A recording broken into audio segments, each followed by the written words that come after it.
की कहानी। बच्चों ने दी माता पिता को सीख। किसी गांव में एक बूढ़ा व्यक्ति अपने बेटे और बहू के साथ रहता था। परिवार सुखी संपन्न था, किसी तरह की कोई परेशानी नहीं थी।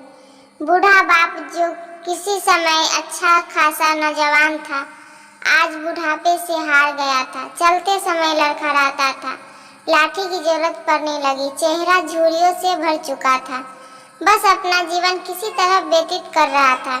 घर में एक चीज अच्छी थी कि शाम को खाना खाते समय पूरा परिवार एक साथ टेबल पर बैठकर खाना खाता था।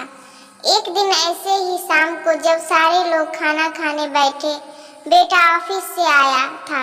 भूख ज्यादा थी सो जल्दी से खाना खाने बैठ गया और साथ में बहू और उसका एक बेटा भी खाने लगे। बूढ़ा हाथ जैसे ही थाली उठाने को हुए, थाली हाथ से छिटक गया, थोड़ी दाल टेबल पे गिर गई।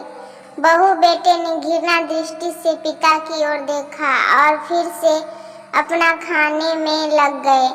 बूढ़े पिता ने जैसे ही अपने हिलते हाथों से खाना खाना शुरू किया तो खाना कभी कपड़ों पे गिरता, कभी जमीन पर।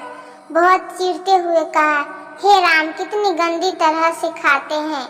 मन करता है इनकी थाली किसी अलग कोने में लगवा देते हैं। बेटे भी ऐसे ही सिर हिलाया जैसे पत्नी की बात से सहमत हो। उनका बेटा यह सब मासूमियत से देख रहा था।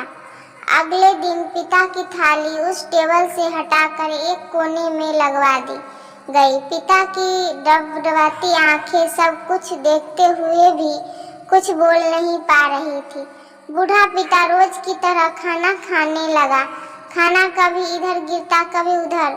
छोटा बच्चा अपना खाना छोड़कर लगातार अपने दादा की तरफ देख रहा था। माँ ने पूछा, क्या हुआ बेटे, तुम दादाजी की तरफ क्या देख रहे हो और खाना क्यों नहीं खा रहे हो? बच्चा बड़ी मासूमियत से बोला, माँ, मैं सीख रहा हूँ कि वृद्धों के साथ कैसा व्यवहार करना चाहिए। जब मैं बड़ा हो जाऊंगा और आप लोग बूढ़े हो जाओगे तो मैं भी आपको इसी तरह कोने में खाना खिलाऊंगा। बच्चे के मुंह से ऐसे सुनते ही बेटे और बहू दोनों कांप उठे। शायद बच्चे की बात उनके मन में बैठ गई थी, क्योंकि बच्चा ने मासूमियत के साथ एक बहुत बड़ा सबक दोनों को दिया था। बेटे ने जल्दी से आगे बढ़कर पिता को उठाया और वापस टेबल पे खाने के लिए बिठाया और बहू भी भागकर पानी का गिलास लेकर आई कि पिताजी को कोई तकलीफ न हो। इस कहानी से शिक्षा मिलती है कि माँ बाप इस दुनिया की सबसे बड़ी पूंजी है। आप समाज में कितनी भी इज्जत कमा ले या कितने भी धन इकट्ठा कर ले, लेकिन माँ बाप से बड़ा धन इस दुनिया में कोई नहीं है।